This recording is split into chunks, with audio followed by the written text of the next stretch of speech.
안녕하세요 여러분, it's 𝐒𝐻𝐻𝐸𝐻𝐸 of itsmisswhite, and today we're back with another video. Today, our topic is... Nakikita ba sa likod? So our topic is dating a foreigner. What is my Oppa dating experience? Ayun, I made a post sa isang group to ask if some people are interested on learning what it feels like dating a Korean guy, and a lot of people actually asked me about it. And it's really funny, like people ask how it feels like to be dating Korean guys. It's really like the same sa K-pop, ay sa K-drama and whatever. And I've been asked that question a lot of times. Sa 3 years namin together, I've been asked like more than once, like more than 10 times ata sa buong 3 years namin. And eto na, sasagutin ko na guys. There are a lot of Filipino women who have dated Korean guys, and I think it's not just me. I also have a friend who dated a Korean guy, and yun, I guess we're not considered as lucky ones, guys. It's not like true. Like, I mean, guys are just different based on the culture, I guess, and also sa upbringing nila.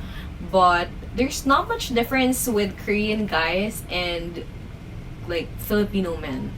Like, I guess the beliefs lang nga and upbringing talaga, yun nga talaga. But yun, sobrang magiging all over the place tong video na to. But the most asked questions first, how did we meet? So we met way back in college, and he is my batchmate, and he's from another from another section. We're both from music, and I majored in music theater, voice music theater, and siya, major niya is violin. And doon nag-start, and ang dami ko kasing crush nung college. Yung mga Korean guys talaga dati, crush ko talaga. So, ang dami talaga, ang dami ko naging crush. And then, yun, eventually, umamin ako sa kanya that time. And he told me na, I have a girlfriend na.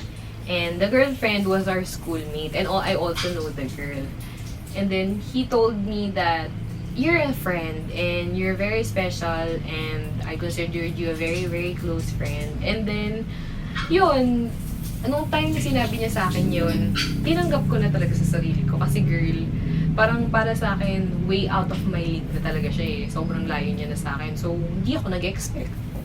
Ang nangyari, they dated, and then I dated different guys. And then, yun, dun na. Then, we started dating. Nagkita kami ulit. And then, I just broke up with my ex-boyfriend that time. And then, we talked to each other, and we decided na parang, are we gonna do this? You just broke up with your ex. Are you sure we're gonna date? And then, yun, nagsimula na.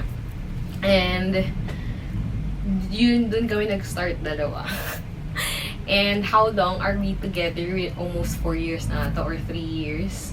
And, it has been quite a journey, honestly. I guess maraming differences compare sa isang Filipino guy.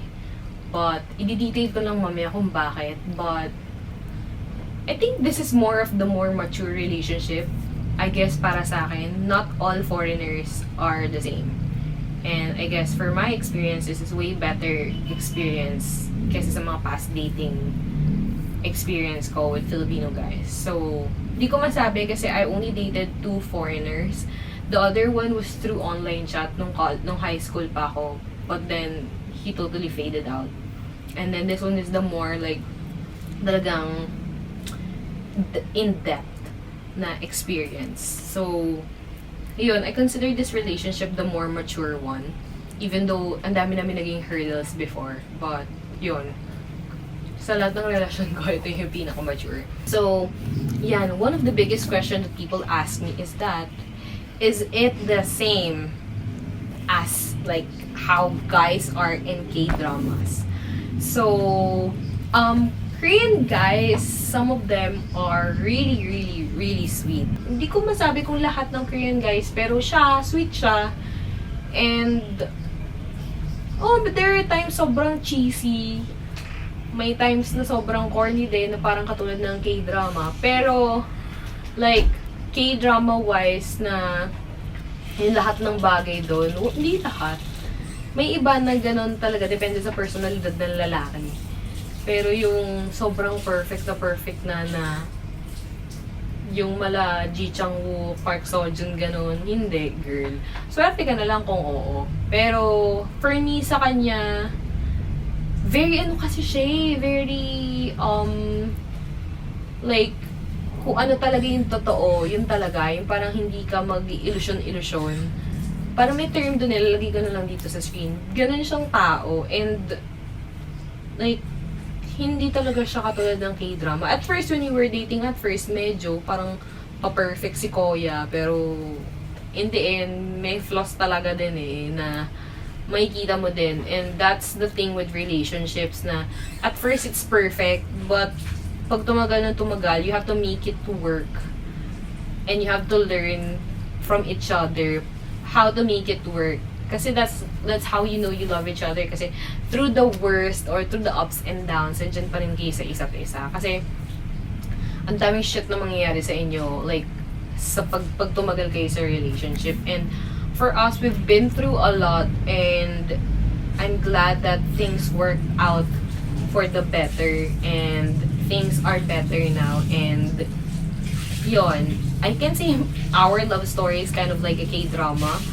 Pero, it's not K-drama. It's not. It's just, it's parang reality din siya na nangyari lang sa amin. But, are guys same as the K-dramas show you? No, hindi. It's not. Depende na lang sa lalaki maging jowa mo na kung foreigner man yan, or Filipino, or Korean. Depende talaga, girl. Okay. As a foreigner, this is actually a question I asked a friend of mine kasi she lived in Korea and she married a Korean guy. She married a Korean guy and yun, na-experience siya makipag-date. And I asked her this question since I haven't been in Korea and I haven't really experienced dating in Korea. So, okay, as a foreigner, is it easy to date and meet Korean guys in Korea? Yes or no? And her answer was, it depends. Kasi there are some Korean guys who would not, like, openly date, who would not date foreigners. Kasi ang laking hirap din para sa kanila is yung communication eh. Mahirap din yun. There were times na yun din yung naging problem namin sa relationship namin is the communication. Mahirap makipag-away, mahirap mag-explain, lalo na kung parehas kayong hindi fluent sa English, or hindi siya fluent sa ganito, fluent ka, mahirap mag-explain, hindi mo ma-explain sa kanya. So, mahirap yun kasi relationship is about communication din. Sobrang laking bagay yun, maliban sa trust. So, yun, depende. Depende sa guys. But from what I heard, ang dami din kasing fuckboy sa Korea. So, the tip I can give you guys is just be careful. Be careful lang talaga. Ang dami din fuckboys doon. If sa Philippines meron, marami din doon. Walang pinipiling lugar ang mga F-boys, guys. So, if you guys are interested dating guys, I think it's much safer na kilala mo siya through a friend. Mahirap yung na-meet mo lang sa dating app. Kasi some people in dating apps, they just want to have the, you know, they just want to get something from you. Hindi man pera, but you know what I mean. So, ingat lang guys. Ingat lang. So, another big question is, will I be able to date a Korean oppa? So, it depends. Korean guys hate it when you call them oppa. Seriously, tinawag ko siyang oppa before. Nagkikringe siya talaga. And there were times when he was studying ulit, like kakabalik niya lang dito sa Philippines, and we started dating, he experienced like younger girls calling him oppa. Oh my god, oppa! Oh my god, oppa pa ni oppa. And he would hear it like when he passes by and he would like hear girls say that. Sobrang cringe nun sa kanya and sobrang weird. And the tip I'm gonna give to girls is that don't call guys oppa.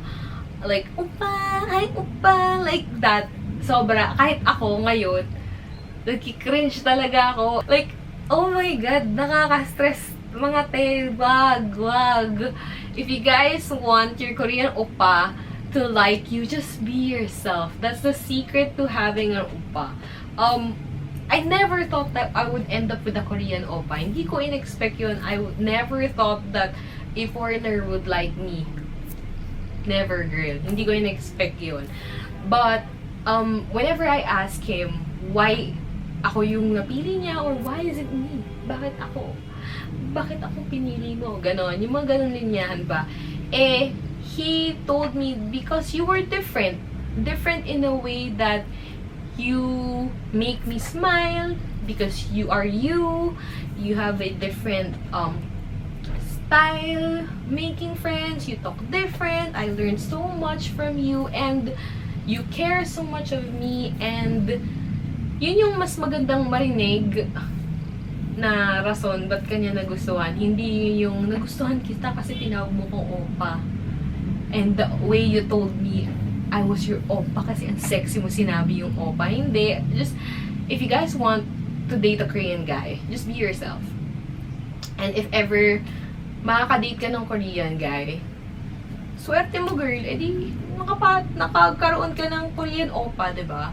So, don't force it, guys. Huwag kayong mag-force to have a Korean oppa. I mean, there's no difference with, like, foreigners and Filipinos. So, parents. Meeting the family. I never met his family, but, he talks about them, and then he tells me na kinakausap siya ng parents niya, and then asking about me. The hard thing about, like, Koreans is that some Korean parents are not, like, 100% okay for their kids to marry foreigners. For mga age namin kasi more open, but some parents talaga, like the older generations, hindi sila open for that. So, expect na there might be a chance that the parents are like that. You'll never know kasi hindi mo din masasabi.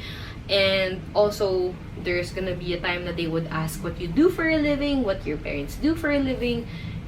They just really want to check if you're good for their child. Kasi there are a lot of parents who are really super concerned. Lalo na sa Korean culture, lalo na kung hindi ka Korean. Siyempre, that's really, ano naman talaga. Kasi parents would really want the best for their kids. Even the person they're gonna marry or they're gonna be dating, kailangan talagang okay para sa anak nila. Marriage and kids. So, uso ang divorce sa Korea. And some people get married fast and then divorced after 2 years. And that's the thing we're still talking about kasi we're both near our 30s and eventually we would want to get married. Every time we talk about it, he is serious also that he wants to get married too, but also for now we are more serious na to fix our lives first. For us now, we just want to be happy where we are, and then eventually we will talk about getting married. We talked about marriage, we talked about what we're gonna do, where we're gonna move, and maybe we're gonna move to Korea, we'll never know. Tingnan natin.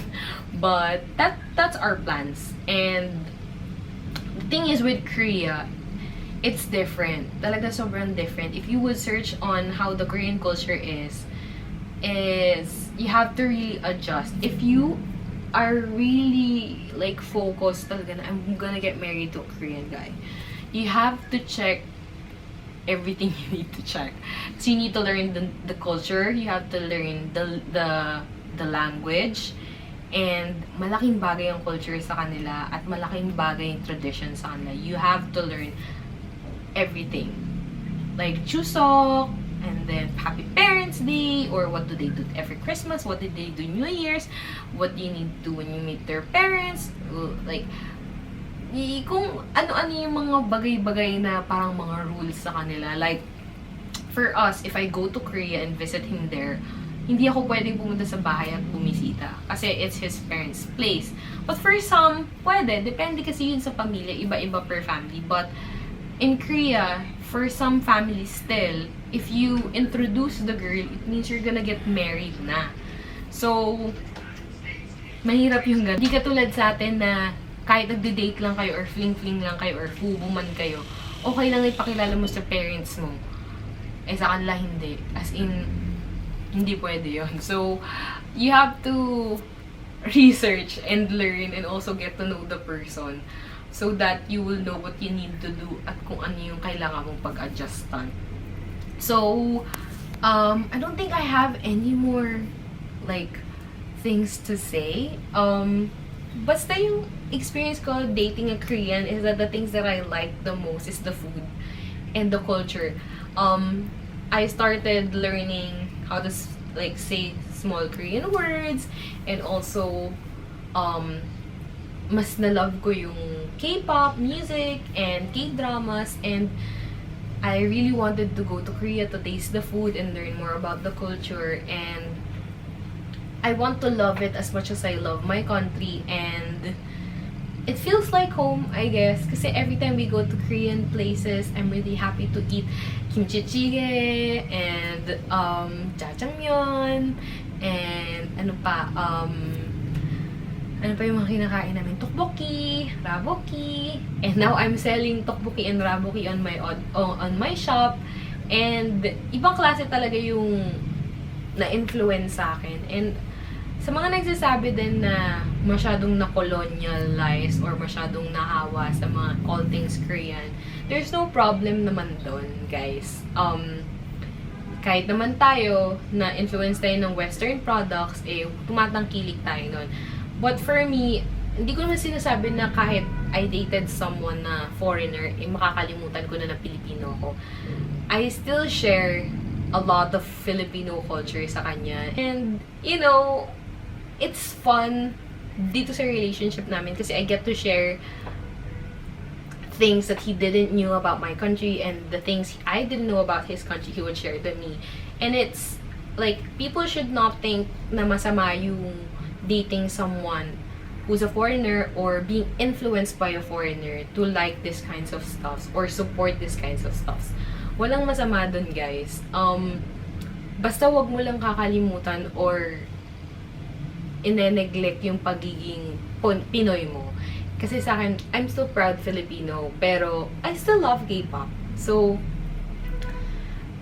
wag mong kakalimutan na Pinoy ka. Yun lang talaga yun. And also, when it comes to dating, I can say, huwag kayong umasa sa Korean Oppa. Kasi, guys are different. Different in culture, different in upbringing, and lifestyle. And swerte ka talaga if you get to meet someone very special that will love you unconditionally, na foreigner or Oppa or American, Australian, Japanese, or Vietnamese, or kung anumang race, anumang country siya galing. Ang mahalaga is you find a person that will love you no matter what culture, no matter what country, or kung anumang klaseng tao siya. Ang malaga, he loves you, and he will take care of you, and he will love you unconditionally, and your family. And yun lang yung malaga. And huwag niyong i-stick sa isip niyo na, I want an Oppa. Oppa lang, okay na ako.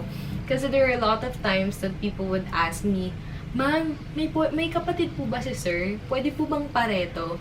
Those kinds of lines actually break my heart. Na para bang, some people think that girls who are with foreigners are being with them lang kasi para umasenso sa life. No. I graduated in college, guys. I work as a graphic artist, and ngayon lang ako naging jobless because of this pandemic. And it's not because foreigner siya. It's not like that. And yun, like, yun din yung isa sa mga problems kasi we should not label people na, oy, pumatol sa foreigner, ano lang yan, pera lang yan. No. No, it's not like that. Like, there are some people who will be with foreigners kasi yun yung nakadate nila eh. Yun yung nagustuhan nila. Yun yung nanligaw sa kanila. And, wala, yun. Gusto ko lang i-voice out yun kasi there are a lot of people who whispered and we heard, or some people who told someone and we found out about it, that they told something na gano'n, na yun daw, bakit ko siya pinatulan or whatever. And let's remove that label na yan. Kasi sobrang delikado yan. Marami tayong masasaktan na tao if we keep thinking about like that. So, ayun. Ano pa? Ayan, punti ko na makalimutan. When dating foreigners, then, may iba-ibang style yan. Sa atin sa Philippines, may ligawan style. Sa mga foreigners, may dating. So, dating is different from ligaw.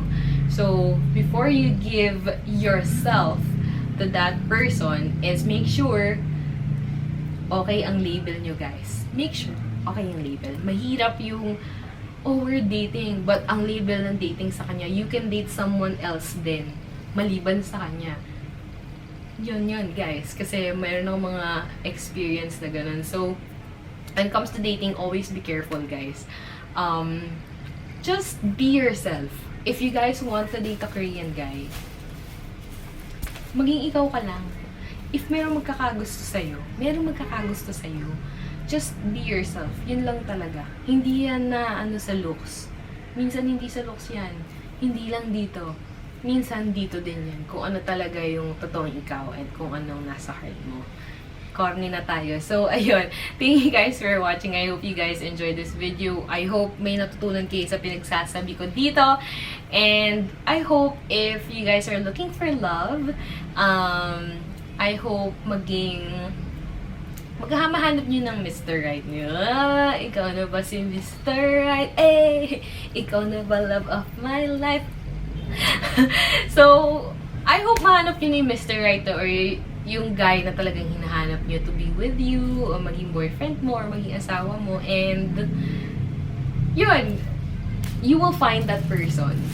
Mahanap nyo yan. Basta, kung naghahanap ka rin naman, or nagpapakit ka rin naman, mahanap mo din siya. Meron kasi ibang tao na hindi naghahanap, nag-aantay lang, pero ayun, kinakalawang na. Pero, pwede din naman yung mag-antay ka at lumalandi ka din. Pwede naman yun kasi. So, yun. If priority niyo yung paglandi ngayon, kasi may trabaho ka na, may okay naman yung career mo, may pera ka, lalaki na lang ang kulang o boyfriend, edi galaw-galaw na girl, but make sure to be safe when it comes to dating, guys. Ako di ko na alam eh. So, kawawa na ako if ever maging single ako. At sana hindi mangyari. But, yun. Ingat lang palagi, guys. So, always remember that what is here is more important.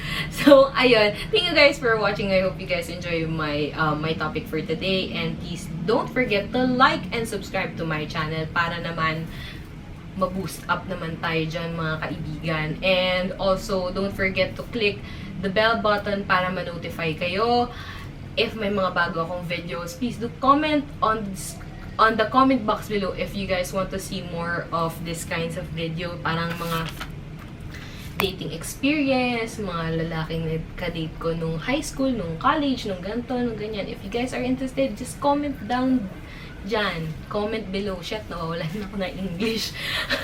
Basta mag-comment lang kayo dyan sa comment box below at gagawin natin yung video na yan if you guys request for that. So, yun. Thank you guys for watching. Always remember, please stay safe.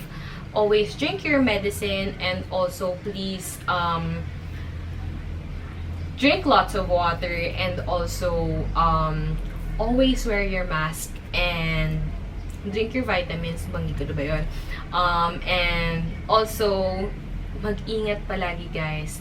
Let's not make this sickness or this disease spread even more, and let's all pray that things will go well here in our country and also in the world, and let us all pray that the next year will be better and maging okay na tayong lahat and healthy tayong lahat. I hope to see you guys on my next video. Thank you guys. Bye! Look up from your telescope, take me on this journey home. I don't wanna wait no more. me down behind the moon. Tell me you'll be on real soon.